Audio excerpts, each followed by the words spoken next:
All right, folks. So, pleasure to meet you all virtually here. My name is Brian Reed. I am the Chief Mobility Officer at NowSecure. I have been doing mobile since the first generation of mobile security known as BlackBerry.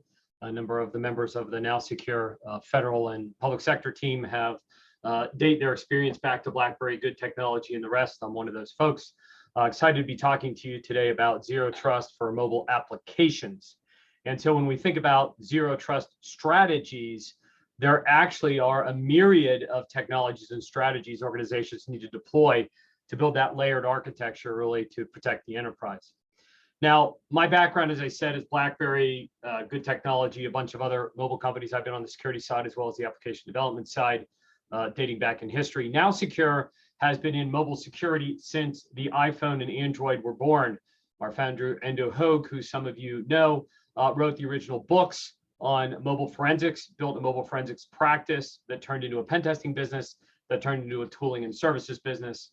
So, and as a business now, we work with the largest brands around the world, most of the major carriers, many of the major technology vendors you work with, and of course, we work a lot with many different federal agencies on the civilian and DoD side as well.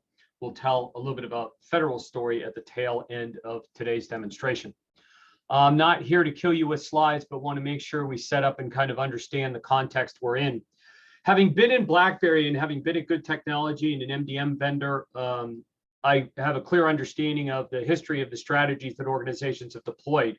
And in many instances, we all were most worried about the device.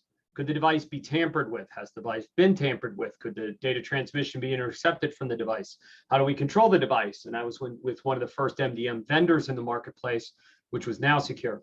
And during that whole journey, we all focused on the device, and not a lot of people paid attention to the application portfolio. There's sort of this presumption that the application layer is safe and we need to worry about the device and what the device is connecting to. Today, the reality is that almost 70% of all digital time spent in digital traffic is mobile apps, not web apps. And in fact, supply chain attacks are as strong in the mobile world as they have been in the web world. You just haven't heard very many of them happening. When we benchmark the app stores, so we have a continuous monitoring tool that monitors the Apple App Store and the Google Play Store, we find about 85% of all the apps have security flaws, about 70% leak private data. So the reality is you shouldn't trust what's out there. And when we think about how these different apps are getting worked, we're in this very blurred world of people using consumer apps to get work done and people using work apps on consumer devices.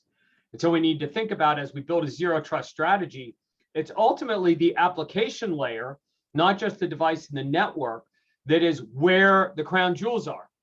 And so we need to make sure that we trust our users going into those applications. We need to make sure we trust those applications at the perimeter as well in our organization when we build that strategy. So if you think about the mobile apps you have on your device today, right? Here's an example of a phone that might look like yours. The average human, the average employee in your agency has anywhere from 40 to 60 apps. Some have 80 to 100 apps. It kind of depends on what they do. And when I go out and talk with people, most of them had no idea that apps very likely they're using have had breaches in the last 2 years. And I'm going to talk about a few of these apps as we talk. And so as we think about apps on the mobile level, the obsession has moved from device to malware. But in reality, what can hurt you more is apps you think that are safe, that are actually vulnerable and may be actively exploited by a nation state, a criminal, or what have you.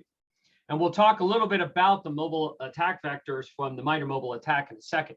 So you may or may not be aware that the largest breach in the history of mobile that we're aware of was the MyFitnessPal app with 150 million records. The largest fine was actually a GDPR fine of British Airways. The largest known impacted number of users was the iMessage 0 day that freaked all of us out last year. When you think about like healthcare and PHI, one of the largest breaches was actually the mobile app vector with the Walgreens pharmacy application. Last summer, a lot of people went bonkers when Park Mobile was breached through a really stupid insecure container. And then finally, you may or may not be aware of it, but about 18 months ago, it was discovered that certain nation states were tracking our soldiers using the Untapped Beer app. Now, they were using that to harvest data and track what was going on. We have no idea how they're going to use that data. So while we're working in a world, we want to try to trust the device, we want to lock down the device, we want to put MDM on that device and controls, or use our EMM and UEM, We want to have mobile threat detection to make sure I'm blocking SMS phishing and I'm blocking malicious Wi-Fi. We also have to understand what apps are unsafe for use. So we need to think about what apps potentially leak credentials or share unencrypted data over the network or through storage. Now, over the network obviously is more exploitable than from storage, right? Storage means you need to probably have the device in hand or have some mechanism to get a hold of backups. But over the network clearly is places that we all worry about. Insecure network communication that allows redirection and phishing. And I'm going to tell you a story about one of those in real life in a few minutes. Also, data harvesting with things like not just credentials and data leakage, but actually tracking users and soldiers, for example. So there was a story in the media that was proven true that the Russians had figured out how to track the military gunners in Ukraine a couple of years ago. Now, once some researchers exposed that the Russians were doing that, the Ukraine military fixed the app. But if we think about it in that kind of a setting, and I'm not saying the app's still vulnerable today, but that is how critical it is that we make sure these apps are actually safe for use. The team had built the app to teach gunners how to shoot. They hadn't thought about it. No one had ever even thought about it would be a way to track soldiers. So those kinds of things are dangerous. And when we think about malware, there's certain characteristics we look for, but what we're also finding now is attacks through malicious payloads in commercial apps. Many applications download large volumes of data. They download documents or formatting information or content information. That downloaded payload, if not properly protected, could be manipulated. That could in turn cause a bad thing to happen. We actually saw that happen with an application I'm going to talk about here in a few minutes. Routing data to Russia, China, and other places is really bad. I'm going to show you some examples of that. So as we think about a zero trust strategy, that zero trust strategy really should include mobile app vetting and thinking about what kinds of attacks could hit my agency from the perspective of a mobile device running mobile apps that I am not building myself, that my employees are using, whether I'm specifying that someone out there like, Northrop or BAH builds it for me, or some other agency. Do I build it myself or do I download it from the App Store? More and more, we're moving to a world where agencies want to use COTS. So we need to think about these apps as they procure them and use them. Are they safe and can they achieve ATO for you and your organization? So there's a series of attacks that can come in through the MITRE attack model on the device side, doing things like reconnaissance, discovery, credential harvesting is a very big one. Other types of data harvesting on the remote. WeChat, OkCupid, and Malbus are examples of 3 apps in the last 2 years that were found to be exposed to doing that. When we look at over the network, right, we all tell the stories in security school about setting up the malicious pineapple and the Starbucks and getting on the fake Wi-Fi SSID. But a lot of these apps do not properly encrypt data over the network. So that leads to reconnaissance, data collection, injection, phishing, redirection, and things like that. The Walgreens app and Plenty of Fish, which is a dating app, are examples of that happening here in the last year or so. And then you've got the back-end system. And what we're actually seeing as a pattern is that the attackers surveil the mobile apps, figure out who find a way to figure out what users have those mobile apps installed. They look at weaknesses of those users, of the mobile apps, triangulate with the users, and then use what they learn and harvest from the device side of the app behavior and over the network and use that to do brute force back-end system access. So British Airways and Under Armour were 2 examples of apps where the actors actually looked at the mobile app to figure out what was going on with the APIs in the back end and use that information to in turn breach the back end for our largest breach in the world that we know of and for the British Airways fine. So how do we protect ourselves? Well, NowSecure has worked with ATARC, and if you attended the mobile security paper rollout last year, we're very excited with the update of the mobile security ecosystem. And so as part of this, I grew up the way many of you grow up. We want solid network, we want solid endpoint. We started with MDM and it moved to UAM, and you need to have configuration and control for all your endpoints, whether it's a laptop, a tablet, a smartphone, or a dumb device, even like IoT. We want to have mobile threat defense because we want to protect ourselves from the SMS phishing and bad Wi-Fi networks and things like that. We need to make sure we're patching, right? Device OS security is fundamentally making sure you're following your patching rules. How many of us in the security world have been living with patching or unpatched challenges for literally decades? And in this edition that was updated by the working group inside of ATARC, mobile app vetting is now a peer pillar, recognizing that the mobile app vector is a high-risk vector that we want to protect ourselves from. So mobile app vetting simply is testing and monitoring that these applications conform to whatever your organization's requirements and are reasonably free of vulnerabilities. It doesn't mean they're vulnerability free. We all know that risks are different. The use of the application, the data it has, the user who's using it, the context in which they're using it varies.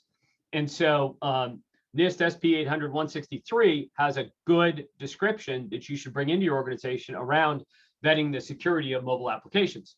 And so MAV now is part in the fourth pillar now in the mobile security best practices. We encourage you to have a look at that. There's a link in this document so that you can download it. Now with this preamble, I'd like to move into showing you the NowSecure solution set and how you could leverage it in your organization. As we think about your deployment, it takes a village these days to secure your perimeter.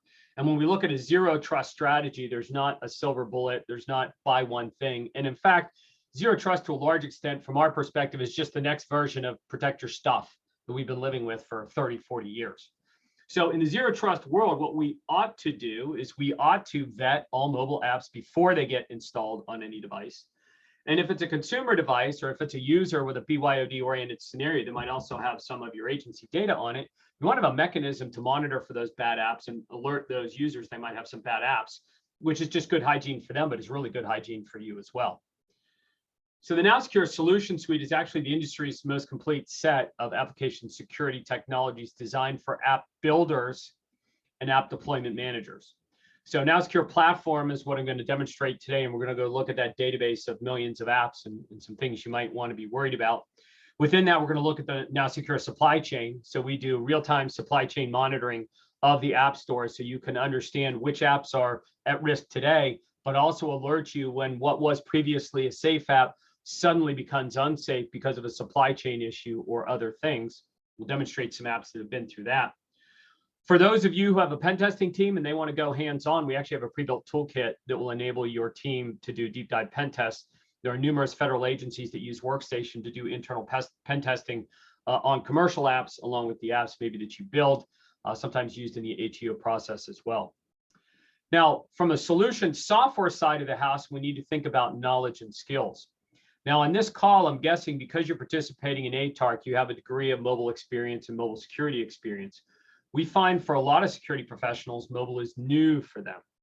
And so in that world, we put together NowSecure Academy. I'm going to show you a little bit of that today, because that's really where you can go learn Mobile AppSec 101, really understand what you should worry about and what not, and really skill up your operational team who's responsible for mobile vetting, who's responsible for mobile app management or endpoint management, and also the team that might be working in a zero trust type world. We provide full scope pen testing services. Last year, we did over 1,000 pen tests on behalf of our customers. We have a large scale pen testing team. We can operate in a cleared and non-cleared environment. And then we have NowSecure services of many kinds, staffing augmentation, custom work, custom research. We've done a number of custom federal projects for many agencies, some of whom might be on the phone today. So we're not an MDM or an EMM vendor. That's mobility management. From a mobile security perspective, we're helping ensure that the apps you build and the apps you use are secure to meet the needs of your agency and your organization. Our flagship solution is NowSecure Platform. So think of NowSecure Platform as like a giant database that is continuously monitoring the commercial app stores and monitoring for changes and updates in new mobile apps and identifying when new risks are injected and giving you a full view of what's going on. We've got millions and millions of reports. Our data goes back. Some of the apps go as far back as 2017. If you want to get, a couple of years of historical data and trends, we'll look a little bit of that here now. Now, we also scan new apps that show up in the App Store. So let's say, for example, you discover there's some new app and we didn't see it in store yet, or no one's picked it to be monitored. You can do that and then continuous monitoring happens. Let's say that you are working with a third party who's producing a custom application build for you. You can manually upload that as well.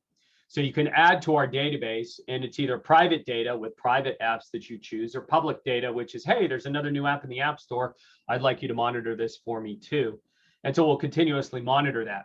Our continuous monitoring is for the top 600,000 most popular downloaded apps are already automatically running. And then after that, it's the apps that people choose based on what they care about in their particular business.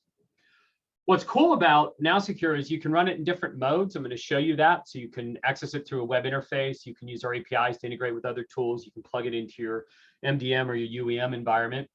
And that's for the apps that you're downloading from the App Store in the commercial world.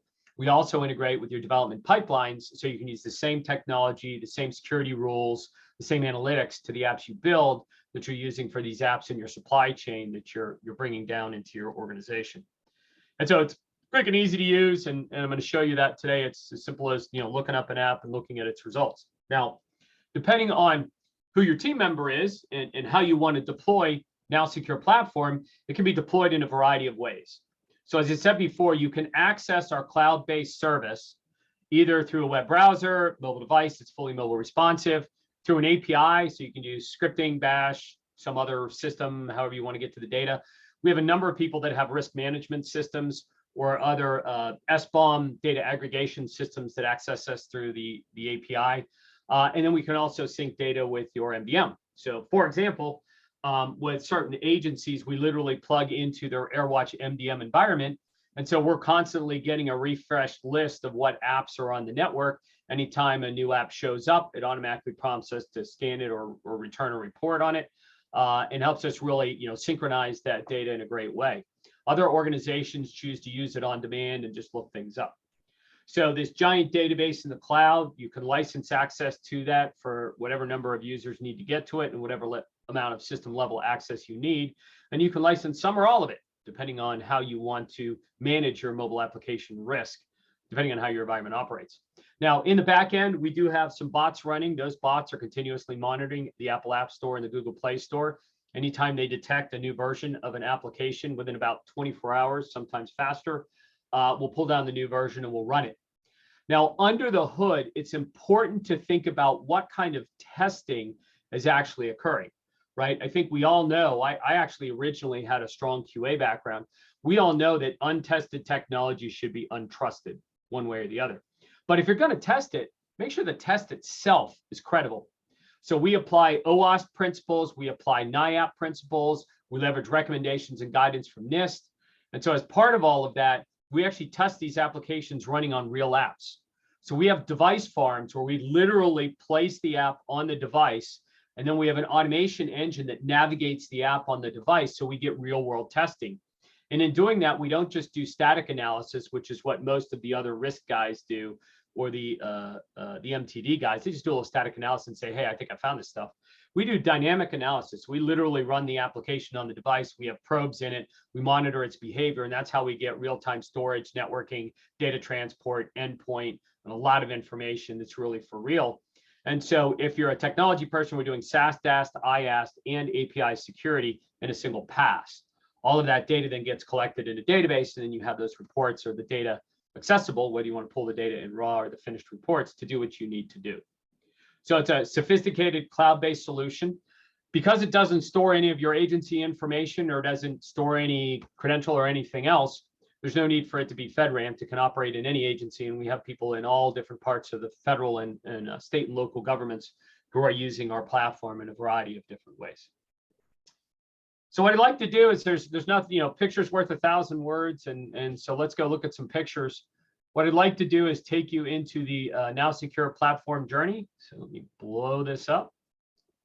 All right, I'm going to zoom in, but here is my dashboard. So I have a collection of apps in my demo dashboard. This is, I think, 25 apps that I frequently use. You can create any kind of app list. You can organize yourself in any way.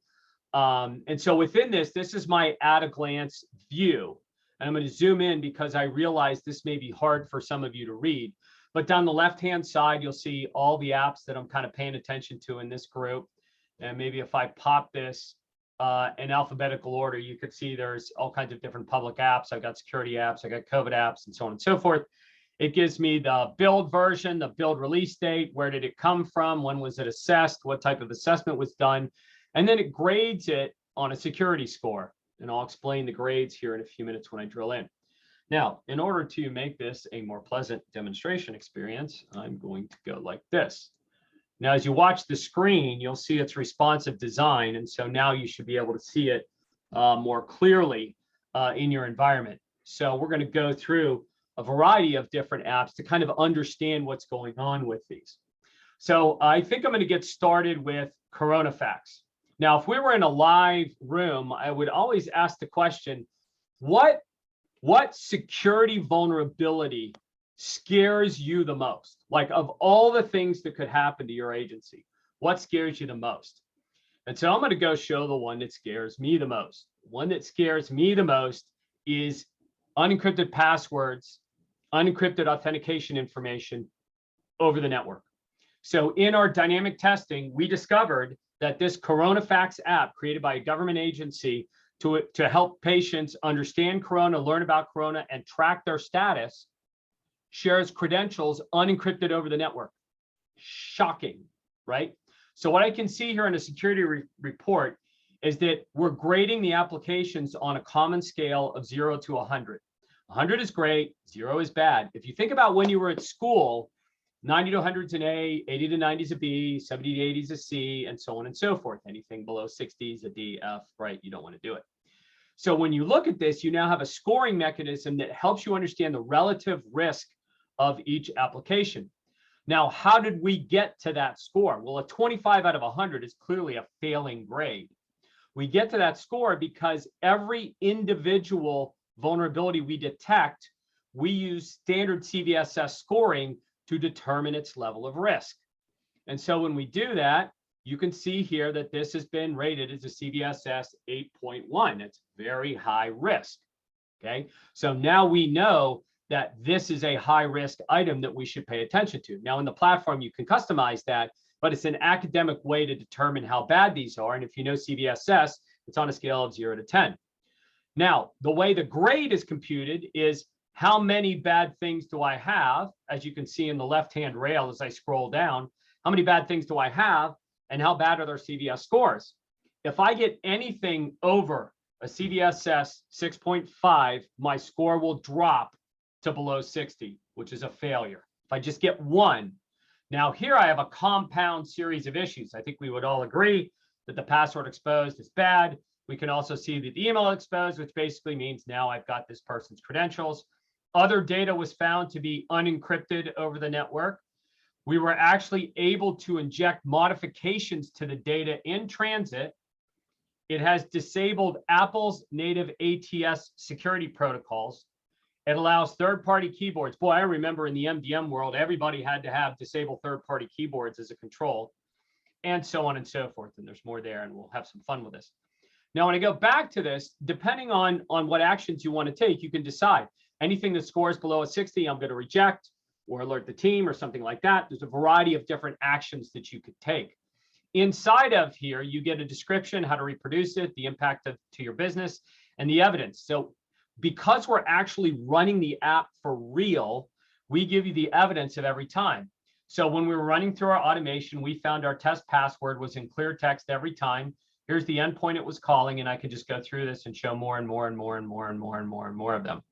So there were a lot of calls trying to log in or using credential information in other places where the password was exposed. Now, inside your organization, if you want, you can tie notes to things, you can choose actions to things, you can hide the issue if you don't care or what have you. And so you create a kind of a collaborative environment for yourself and any of the other team members you might be working with on how to understand what was good or what was bad. So I hope none of you are using CoronaFacts as a way to learn about what's going on with the coronavirus. Now, what I would like to do is show you another Corona application. And so I'm going to pull up this PMP COVID-19, and you'll see I'm going to go through some themes. Now, if you look at the center of the screen here, you'll notice that we've been testing this since we detected it in the App Store a number of builds ago. So somebody would have loaded this in and say, hey, here's a new Corona app, please pay attention to it. And you'll notice the scores were pretty good and pretty good and pretty good. And then something went bump in the night, and then pretty good, and then boom, the bomb hits. What happened? This is the power of continuous monitoring. So I'm going to go look at this report to figure out what happened. Oh my goodness, there's a third-party library that was discovered to have a vulnerability in it. And we discovered that this application had that third-party vulnerability in it. So suddenly a good score of a 77 becomes a bad score of a 48. In your environment, you can configure it as an alert. That alert could be fed to different people in your routing systems, whatever else. So within 24 hours, anyone who on their network was using this, they would have known, hey, there's an update to this app that our employees are using. A third-party library embedded in that application has a new known CVE, and here's an app that we detected with it. Here's an action we need to take. You'll notice here that whenever we have something that's relevant information, like here's the CVE or other listing information, we'll give you links to that. You can also see down here, we're going to give you regulatory links. As I walk through this, I'll pick out a few of these as well. So if I go back just one step here and we go back and look at that app list, we can see for this particular application, when it was last run here, it was a good score. And I go in and I can look and you can see it's not there. Now, they have disabled Apple's native ATS. That's not a great thing. It's a medium. You can decide whether you like it or not. You can't control whether a third party's done that or not. But again, it went from 75 to 48 almost overnight. Hello. Bad library was in there. So perhaps a person in the background is either asking a question or could mute, please. So I'm going to go back and we're going to take a look at another supply chain issue. Now, I have no idea if anybody from the CDC is on this call. We have been working with a number of different agencies. Here's an example of an agency that's been trying hard to deliver a great app, but it's been struggling a little bit more recently. This particular CDC app, you'll see, was in a good place, started having a few issues. When we jump into this, you're going to see they have the same problem, that they just got caught in a Janus vulnerability. Now, you might say, what's the Janus vulnerability? The Janus vulnerability will allow a third party to take a standard commercial app, inject some code in it, and then resubmit that app to the App Store. It predominantly happens on Android. And so what this is the users of a CDC app would assume this is a safe app because it comes from CDC. But because of this Janus vulnerability that has to do with the Android APIs being exposed, this would actually allow someone to potentially get in there, and it has to do with signing issues. Now, you as an administrator on the network, you can't do anything about the fact the app has a vulnerability related to Janus, but you can look at this and say, hey, our employees shouldn't be using this because a malicious actor could potentially hijack the app and put a malicious version out there on the internet. Now, Apple and Google do a really good job trying to detect and prevent those things. And Google announced, I don't know, a number of weeks ago that they stopped millions of app submissions of malicious apps, but some of this stuff can still get through. Clearly, the CDC one has. Now, I'm not here to pick on the CDC. What I'm trying to show you is that you really don't know until you've actually tested an app if the app is actually any good. Now, I'm going to take a look at an alert device. So maybe you have employees who are traveling, right? So let's say that you are in the State Department and you have employees in Switzerland, right? So I'm going to use this Alert Swiss application. It's basically a safety application for people in Switzerland, right? So all the things that you might get, like I live here in Rockville, Maryland, so I get all kinds of Montgomery County and local alerts in DC, sort of post 9/11 alerting systems. Well, here they have a government provided application. Again, you'll see good, good, good, good, good, ouch, good. What happened? Well, let's take a look at what happened. The good news is it was caught. The good news is it was fixed. Guess what? It also has the Janus issue, right? Now, in this, if you look back at this, the responsible disclosure was done. And I'm not sure if this shows the date stamp information, but you can see the next build fixed it. So it was pretty quickly addressed after the initial discovery that there was an issue there, and that went away. So we try to help you in terms of managing your environment. We can help you with some of these app vendors potentially, or manufacturers. You can contact them and under NDA share this data, do your own responsible disclosure. You can involve us to assist if it's one of really critical commercial app you want to be using, but you need to make sure it goes away. Now, let's think about equipping your employees. So you may be using an MDM and an MTD, but you may have a lot of devices where you're not allowed to put your corporate controls on it. And so these might be BYO devices, people moving around or what have you. But maybe you want to provide additional resources that could help them be more effective when they're traveling, say. And so here, maybe you say, okay, here's a Wi-Fi app we recommend to help you connect with good Wi-Fi sites, and we preloaded into this which Wi-Fis are good for you. Again, this is because you're not MDM managed. Well, guess what? This one has the Janus vulnerability as well. So now imagine a malicious actor figures out who your employees are and tries to route them into this Wi-Fi Connect app in a way that they can in turn get a malicious version of it, which in turn actually doesn't get them to safe Wi-Fi hotspots and actually routes them to unsafe Wi-Fis and hotspots. So now I used Janus a couple times just to give us a sense of we really need to test these apps and really need to understand what's going on underneath it. Now I'm going to stop my share for a second so you can see my face. So if you look at me for a minute, I'm going to hold up something that's very interesting. It's called TurboLock. So I will put it in front of my body so you can see it. It is your classic Bluetooth driven and Wi-Fi driven IoT lock. How many of us are putting Bluetooth controls, Bluetooth equipment, and so on and so forth into our organizations? I think the answer is almost everybody, right? So I'm going to start sharing again. When I do that, all right, can somebody shout out if you're not seeing the screen again for the demo? So I wonder how safe that TurboLock is. So I'm going to go have a look at TurboLock because I put them in my buildings. And so, oh my goodness, it's a train wreck from 45 down to 25. What is going on with TurboLock? So I'm going to show you two scary things with TurboLock. The first one is the most recent build has now exposed the password.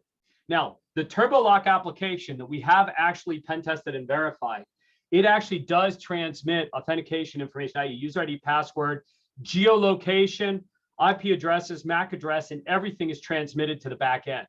So they're caching the lock information on the server side. So now they have my password. It may or may not have been tokenized, but they got my password.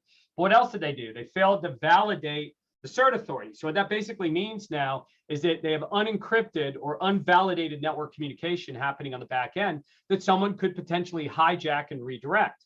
Now, if they're sophisticated enough, they might actually be able to transmit information back to it or drive it to a malicious phishing site where they could in turn manipulate the lock, maybe open the door or whatever else. Now, as we go through this on the left, you're going to see there's a variety of different issues with this particular application. And as I scroll down further, you're going to see all kinds of warnings. Now, the thing about TurboLock, it's the #1 most popular Bluetooth and Wi-Fi IoT lock sold by hardware stores like Home Depot and Lowe's. Now, as I started digging through this applications, we started looking at where the data was getting transmitted. And oh my goodness, everything that's going to the cloud back end is going to Singapore and China. That's right. This app isn't necessarily malicious.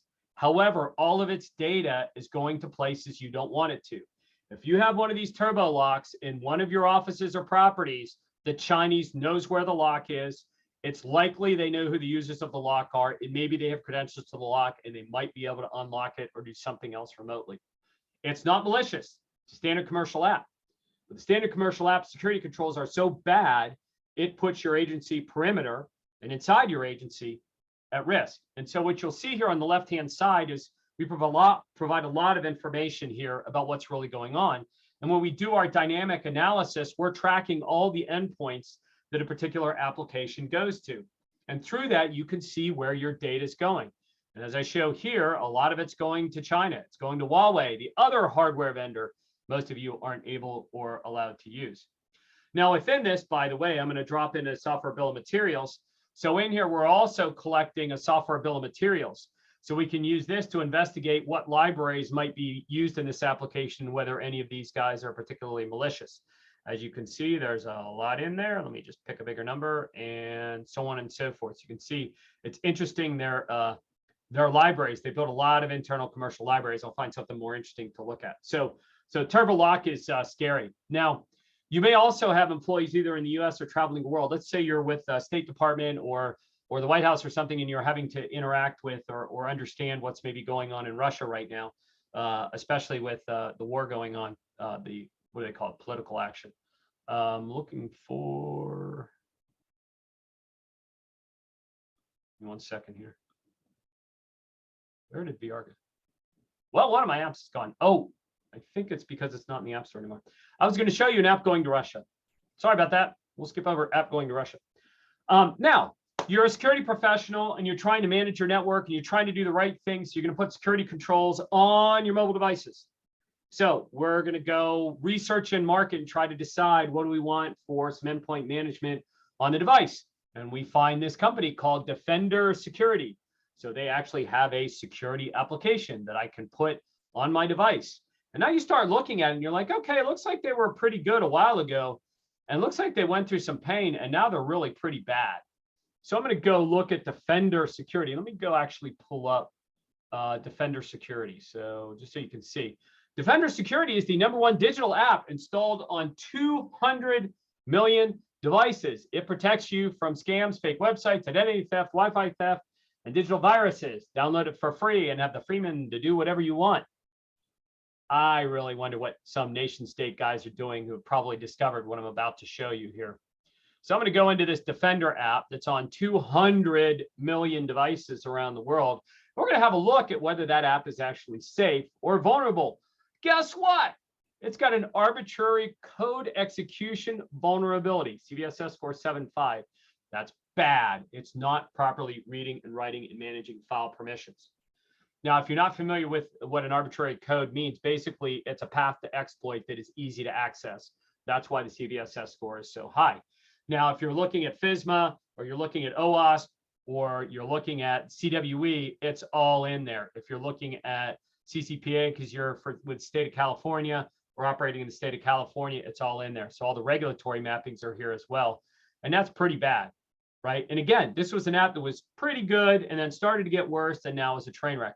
I find it amazing that a security product has this volume of vulnerabilities here on the left-hand side.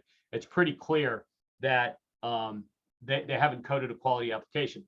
Now, you also notice here that it's got a debug library in it, which means an attacker could use the debug. It uses static crypto, which makes it easier to decrypt, and so on and so forth as we look. Oh, Janus, this one has Janus too. And it's got insecure SSL.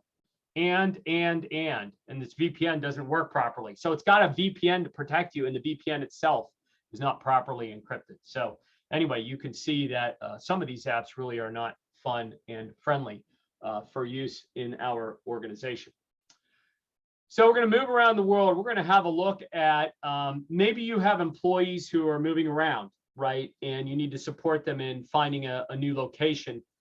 So let's take a look at Apartments.com and see what's kind of going on at Apartments.com.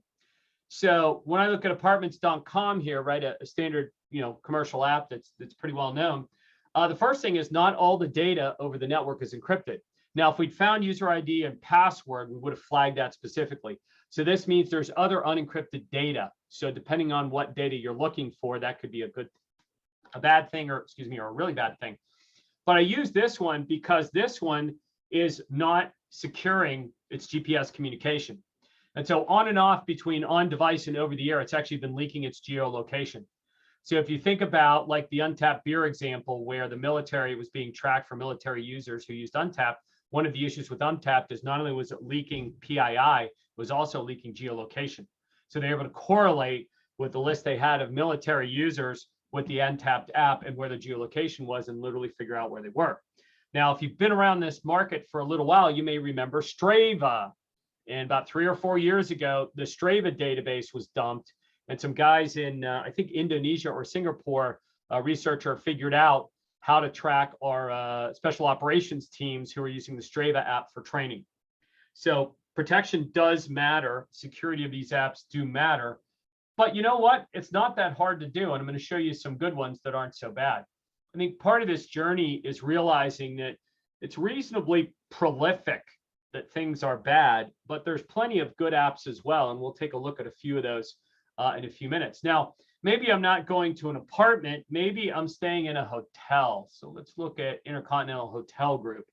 So some of you may stay at their hotels and properties. I'm sorry to say that they're pretty notoriously a bit rough. I'm going to pop into the latest assessment here. And so in here, you can see that they're failing to validate a certificate host name. Now, what that basically means is that the app could be redirected to a fake certificate location, which means redirected basically to a phishing site. Now, it's a CVSS 7 high, which basically means it's got reasonably high exploitability to it. It has been disclosed to them. They did attempt to fix it, but it still isn't resolved. And so that's really important when we think about standard commercial apps that may have our employee information in them. They might be traveling and staying at the Intercontinental. Now I'm going to pop in here and pull this one out as well. You'll actually notice that it's using outdated or insecure crypto.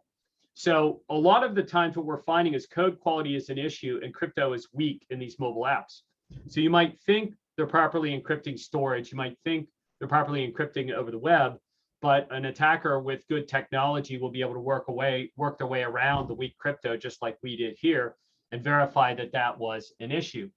And here you can also see that the URL schemes are so elementary that an attacker can quickly and easily figure out the back end. When I talked earlier about the British Airways breach, this exposed their URL schema was easy to reverse engineer. So we need to be thinking about all parts of how an application is built.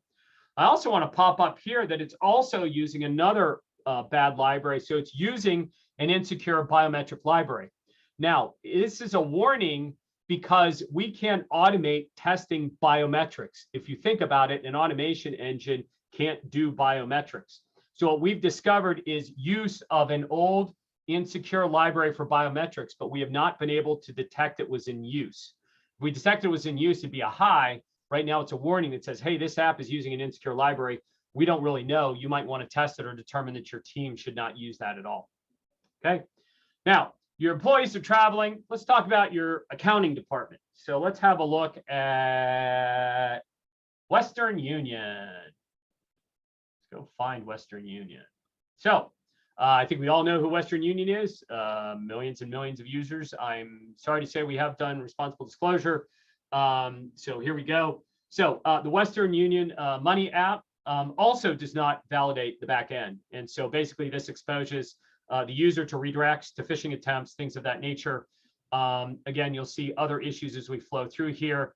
Latitude and longitude are securely stored locally, but not over the network.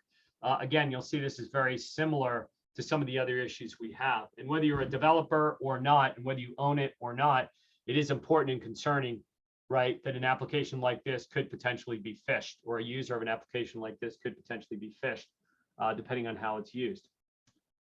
So as I look at my time here, I'm going to show you one or three more, and then we'll move into the final part here.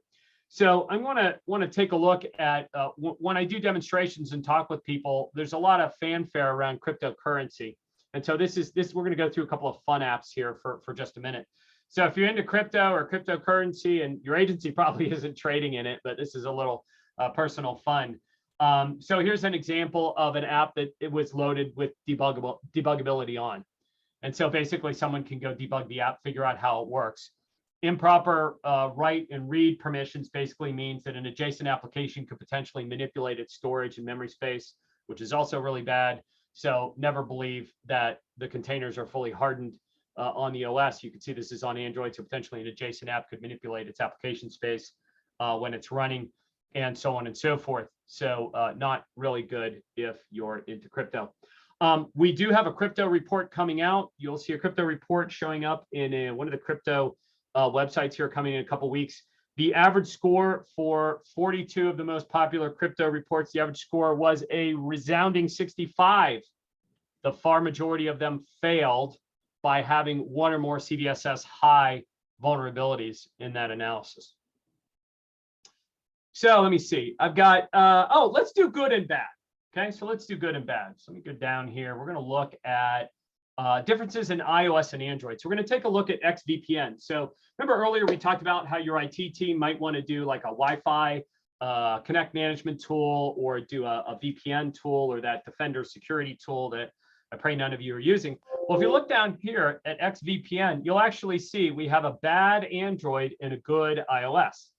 So this is my transition from bad stuff to good stuff. So let's take a look at the bad one and then look at the good one. One of the things that we found very interestingly is some organizations have very similar quality of their applications between iOS and Android, and some of them are different. And so you might get a great Android and a bad iOS or vice versa. And a lot of it depends on how the development teams operate. And in some instances, we found like the iOS team might be onshore and the Android team might be offshore, or vice versa. They might be done in different buildings. One of them might be internally developed and one of them might be outsourced. So here again, we have a cert validation failure related to the host validation. So you see cert and host are both bad. Down here, we'll find further issues with this VPN. And so realistically, because it's got a failing grade, this is not a VPN that you should really, allow your team to use on your particular network here. Now, I'm going to go back and say, but if you were evaluating the iOS side, the iOS app's actually really quite good. So I'm going to go pop into the iOS app here. Let's take a look at that guy. It's got a score of a 79. So that's a high C, low B. The only real major thing we found is they've disabled ATS. Now, you probably noticed ATS has been popping up a lot. ATS is Apple's default transport security protocol. So for the early days of iOS, it was very complicated to set up and build your network connections, especially certificate management on your own. And so a couple years into it, around iOS 6 or 7, Apple added a new API set and library for ATS that allowed it to allow the developer to easily establish secure communications. When a web developer is writing code, all they have to do is HTTPS : and they automatically get SSL. In the mobile world, the developer has to code all of their network communications. They don't get the free lunch. And so ATS was added for that. Now we test for that because we know if ATS is on, then all network communications by default will be encrypted. If ATS is off, then it's, did the developer do it the right way when they wrote it? So we always flag ATS. That doesn't mean that it is insecure. What it means is to look at that and then determine, are there other security controls in place that are sufficient to protect your agency or your organization who's using those apps. So, but I use plenty of apps that has disabled ATS because I found other security controls were in place and it was fine. So we've looked at some bad stuff. We've looked at some good stuff. You're probably wondering what apps you're using in your agency and are they any good? So I'm going to go ahead and resort the security score so we can have a look at a few good guys. Slack. So Slack, as many of you may recall, was breached about a year ago, and that was not a good thing. We've been testing Slack since it first showed up. And I think I got my instance here. And so you can see they had a small problem last spring. And you all may remember that made it into the media. But they've been good overall, right? They had another issue in the fall and that went away as well. Now they've got an excellent score. So let's take a look at what happened in the fair world. And then we'll take a look at what the great score is, just to transition us into great apps. So in here, they were exposed to Janus. Guess what? They got alerted. They were exposed to Janus. Not good. That's what spiked their score down to 50 from that perspective. So if I go back here now and I look at the latest one, you'll see that Janus is gone. And actually, they've done other hygiene quality improvements. And so within this one, this is one of our best scoring apps. We're tough graders. So it's hard to get 100%. I think I've maybe seen that once or twice in my life. So there's just 2 small mediums and that's it. And within this perspective, and as a developer, you should think about whether these matter if you're building, a highly sensitive application. But otherwise, as a user for your organization, I wouldn't be worried about Slack. So we're excited to celebrate. And again, as I said before, over time matters as much as the moment in time right now. When we think about ATO or continuous ATO, right? If you're going for ATO in an application, there's all that hard work to get it there. And as soon as it versions again, now what's going to happen? So in our world, what we're trying to do is provide you with continuous analysis throughout all of that. So once you identify which applications you want to track, we just keep tracking them and alerting them as things change over time. If you had been deployed and monitoring Slack, you would have seen some alert occur both on the good side and the bad side. Also wanted to show a Microsoft app. I'm always asked about Microsoft apps. So let's have a look. I think I've got Outlook here. So now many of you may be using Microsoft Intune, right? And so you might be using Intune with controls embedded in the app, meaning only if the device is saved through Intune can I connect to my Outlook or connect to my other applications and services. We'll have a quick look at this Outlook app. And I just ran it today. I believe it or not, I hadn't had Outlook in this demo instance. So there's a little bit of a rewrite issue here. It's not fatal. It's not CVSS high, but that's why it's a C, not a B. There is some storage stuff maybe they should work on. And they are allowing themselves to run on older OS versions with an older build SDK. This app can be installed on Dangerous OS. What this really is that Apple and Google, for security patching reasons, set out mandates that say when they find a new major CWE or CVE and make a major update, they'll say you must use a minimum SDK for either iOS or Android. And so prior to 26, Android SDK 26, as you see here, prior to that, there was a nasty CVE. And so they're trying to push everyone to support only SDKs higher than 26. And so looks like Microsoft in their life cycle hasn't gotten there yet. So there could be an OS level CVE that could in turn lead to some exposure around Apple. It's not the end of the world. But again, this is a requirement from Google. Google has threatened to block apps from the App Store and given people a year or two to do the upgrade. So at some point, people will need to do it. A little bit of crypto warning, a little bit of debug warning, but nothing else in here is critical. So Microsoft is overall looking pretty good. So now you will have noticed there's a lot of detail information. Some of it's written for developers, some of it's written for your team. I can look at all this information in aggregate here now. So like right now I'm sorting by score.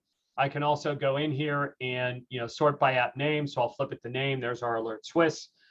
We've been through most of the applications here, but let's say final piece of the scenario here is, let's say that, and I totally forgot to do this at the beginning. So let's say you want to go find a new app that you want to learn about. So the Zoom controls are in my way. Oh, shoot. What's a good app today? Let's do Ford. Let's do a car app.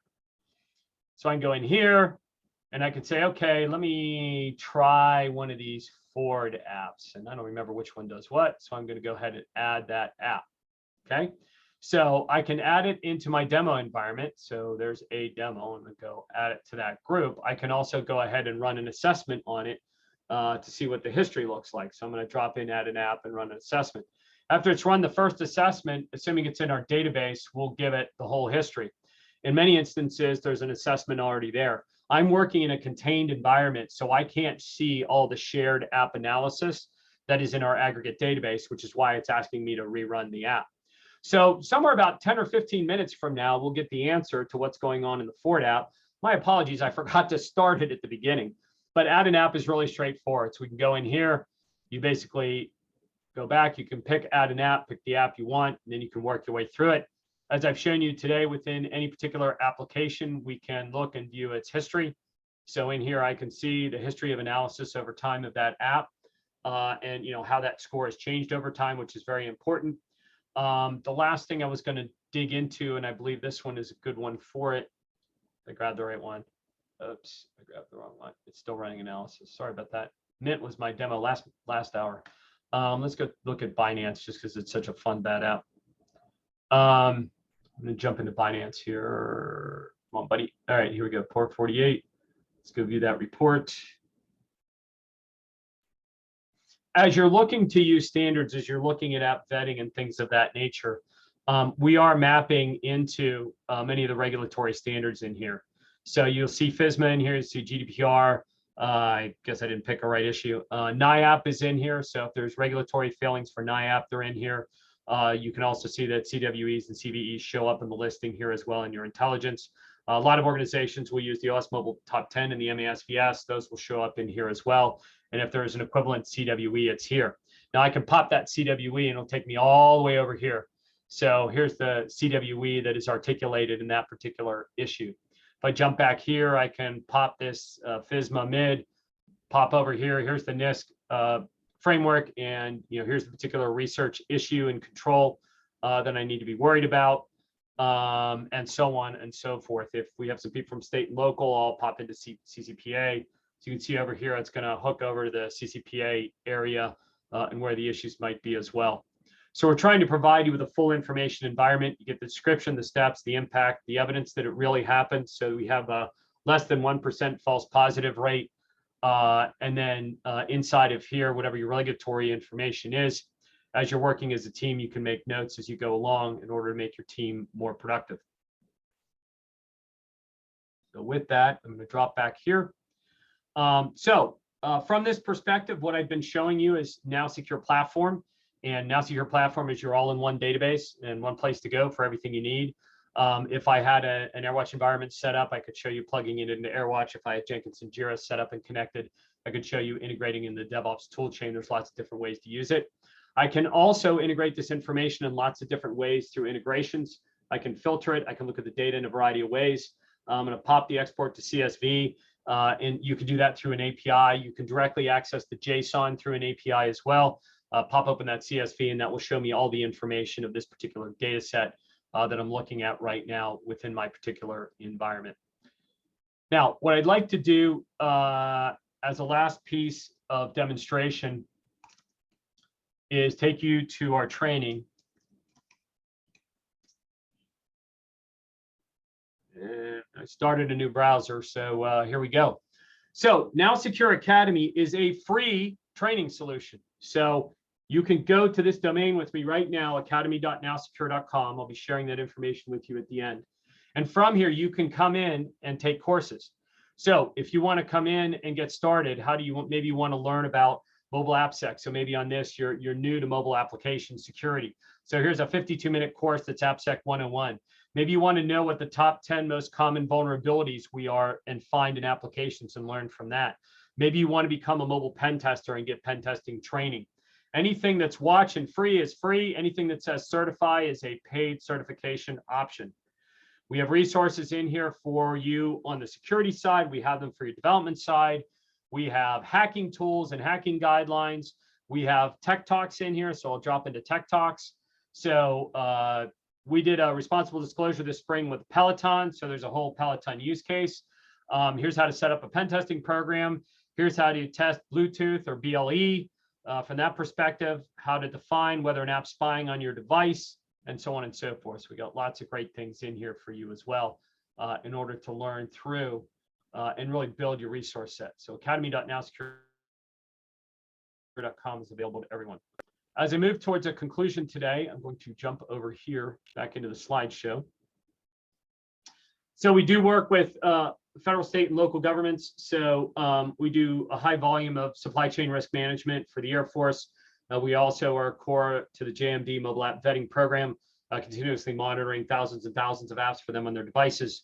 What we want to do is try to get you in a world where if an ATO is required, we can help speed your way through the ATO process. I happen to have 2 DoD examples here, but we work with many other federal agencies. I just realized I pulled the DoD only slide over. But we do work with civilian agencies as well. And all of this is really leveraging platform and our training to make you successful in your particular agency. Now, if you want to learn more, a couple of resources for you. So of course, we'd love to talk to you and see how we can help you with NowSecure Platform and NowSecure Academy. But on the left, we've got the mobile risk tracker. So this is a benchmarking site that is public.